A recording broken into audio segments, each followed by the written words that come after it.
One nation one election bill संसद में पेश हो चुका है, लेकिन आज हम आपको बताएंगे कि सरकार इस बिल को क्यों लागू करना चाहती है, क्यों है ये इतना जरूरी। वन नेशन वन इलेक्शन के जरिए लोकसभा और विधानसभा चुनाव एक साथ कराया जाएगा, यानी वोटर्स को दोनों चुनावों के लिए अलग अलग मतदान करने की जरूरत नहीं होगी और वो एक ही बार में मतदान कर सकेंगे। वही सरकार का कहना है कि अलग अलग समय पर चुनाव कराने से बहुत सारे कामकाज ठप हो जाते हैं और आचार संहिता लग जाती है। ऐसे में सरकार का पैसा और वक्त दोनों बर्बाद होता है। सरकार का कहना है कि लोकसभा और विधानसभा चुनाव एक साथ होने से जो सरकारी कामकाज है उसे समय से पूरा करा लेंगे। एक रिपोर्ट में ऐसा दावा किया गया है कि इंडिया में 1952 से 2023 तक एक साल में एवरेज 6 चुनाव हुए हैं। यह आंकड़ा सिर्फ लोकसभा और विधानसभा चुनावों का है। वही नगर निकाय और पंचायत चुनावों को शामिल कर लिया जाए तो हर साल होने वाले चुनावों की संख्या कई ज्यादा बढ़ जाएगी। इसके साथ ही एक साथ चुनाव कराने से वोटर्स के रजिस्ट्रेशन और लिस्ट तैयार करने में आसानी होगी। कम चुनाव होने से राज्यों पर भी वित्तीय बोझ नहीं पड़ेगा। One nation one election bill को पेश करने को लेकर विपक्ष का कहना है कि यह कानून भारत जैसे विशाल देश में संभव नहीं है, क्योंकि हर राज्यों की अलग अलग चुनौतियां और उसके मुद्दे हैं। एक साथ चुनाव से वो प्रभावित होंगे। सरकार लोगों के अधिकारों का हनन कर रही है। क्षेत्रीय राजनीतिक दलों की संभावनाएं प्रभावित हो सकती हैं, क्योंकि वे स्थानीय मुद्दों को प्रमुखता से उजागर करने में सक्षम नहीं हो सकते।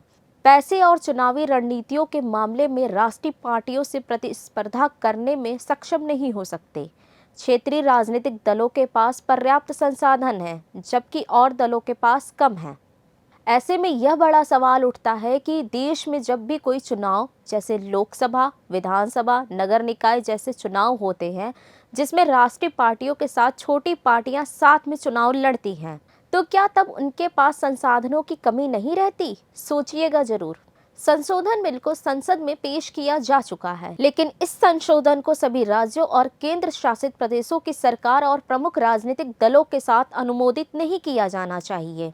One nation one election bill के लिए सबसे बड़ा चैलेंज यह है कि लोकसभा और विधानसभा चुनावों का समय कैसे एक साथ लाया जाए और फिर एक साथ पूरे देश में चुनाव कराया जाए। वही मध्यावधि चुनाव या राष्ट्रपति शासन जैसी स्थितियों में अगर कोई पार्टी बहुमत नहीं पाती है, तो उसे वन नेशन वन इलेक्शन के लागू होने के बाद कैसे निपटना होगा, इस पर अब तक कोई निर्णय नहीं आया है। ऐसा कहा जा रहा है कि एक साथ देश में चुनाव होने से सरकारी खजाने पर बोझ कम पड़ेगा और जो पैसा बचेगा वह इंडस्ट्रियल ग्रोथ में लगेगा। वन नेशन वन इलेक्शन लागू होने से देश की जीडीपी भी 1 से 1.5% तक बढ़ सकती है।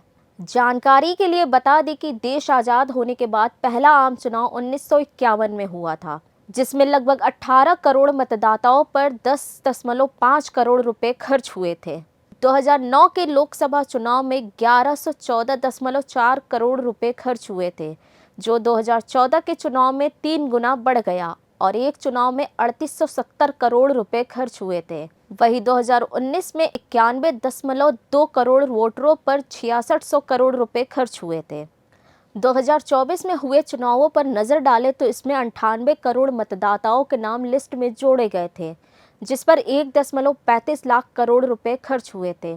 इसको लेकर एक रिपोर्ट का कहना है कि यह चुनाव काफी खर्चीला था। इस बार एक वोट की कीमत 1400 रुपए तक पहुंच गई है। देश आजाद होने के बाद पहला आम चुनाव 1951 में हुआ था, जिसमें एक वोट की कीमत 60 पैसे थी। देश में अब तक का सबसे सस्ता चुनाव 1957 का है, जिसमें प्रति मतदाता के ऊपर 30 पैसे का खर्च आया था। ऐसे में अगर one nation one election bill लागू होता है तो इसमें संसाधनों का इस्तेमाल कम होगा, साथ ही सरकारी खजानों के साथ ही मैन पावर की बचत होगी और जो पैसा बचेगा वो देश के विकास में खर्च किया जा सकेगा।